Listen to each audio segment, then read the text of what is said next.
또 이제 OL과 UL과 LI, 뭐 OL과 LI 또 많이 쓰는 태그가 하나 떠 있어요.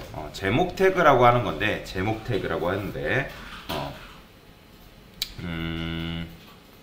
자, 요거는 제가 이제 75강 시작 들어가서 문제를 봐야겠다.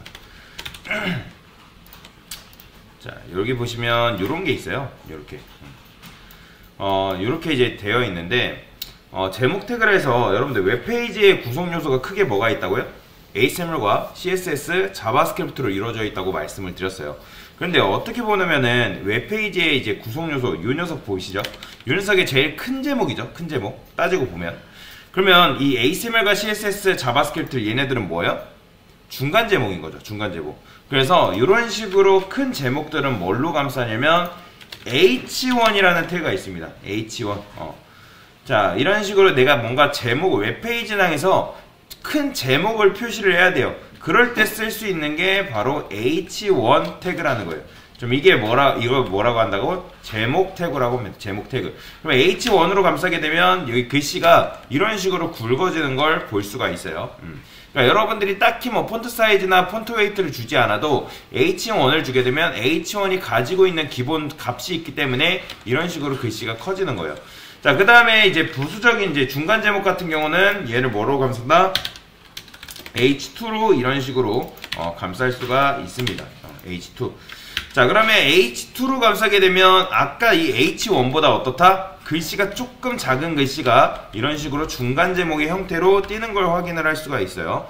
자, 물론 이것도 여러분들이 div를 써도 됩니다. div 써가지고 폰트 사이즈 주고 뭐 폰트 웨이트 줘가지고 글씨 크기 굵게 해도 돼요. 그런데 자, 여러분들이 H1, H2로 이렇게 하시면 좋은 점이 뭐다? 그 웹페이지를 보는 사람이 뭐 당연히 웹페이지를 사용하는 사람은 H1, H2 몰라요. 그러니까 같이 일하는 팀 동료가 얘가 이걸 제목으로 만든 거구나. 그러니까 제목으로 만든 거구나 라는 걸 알고 그거에 맞게 작업을 하는 거예요. 디자인을 그거에 맞게 디자인을 한다던가 뭐 그런 식으로 작업을 한다라고 보시면 돼요. 그래서 H1은 어쨌든 큰 제목인 거고 H2는 그 밑에 하이 제목이라고 보시면 돼요. H2. 그런데 자, 여기서 잘못된 예시가 뭐냐면 이 HTML과 CSS, 자바스크립트는 동격이잖아요. 그러니까 동격이라는 건 어쨌든 중간 제목이라는 점에서 동격이란 말이에요. 그런데 여러분들이 내가 만약에 이 CSS를 좀 더 작게 하기 위해서 이 녀석만 H3로 바꾼다거나 아니면 내가 자바스크립트 좀 더 작게 한다 하기 위해서 H4를 쓴다거나 자, 근데 보시면 H3랑 H4가 안 먹는 건 아니에요. 근데 이건 잘못된 거예요. 왜 그러냐면 여러분들이 H2를 중간 제목으로 내가 쓰겠다고 했으면 다 H2로 줘야지 어느 하나는 H3, 어느 하나는 H4 이런 식으로 준 거는 완전히 잘못된 거예요. 어긋납니다. 그래서 동격인 녀석들은 통일을 시켜줘야 돼요. 내가 만약에 여기다가 H3 썼으면 여기도 H3 쓰면 되는 거고 그러니까 다른 녀석들도 동일하게 H3 쓰는 건 상관이 없어요. 근데 동격인 녀석들은 어느 녀석은 H2 줬다가 H3 줬다가 H4 줬다가 그런 건 잘못했다는 거예요. H3 주려면 H3를 동일하게 주면 되는 거고 H4 주려면 H4를 동일하게 주면 되는 거예요. 그런 식으로 작업을 하셔야 된다.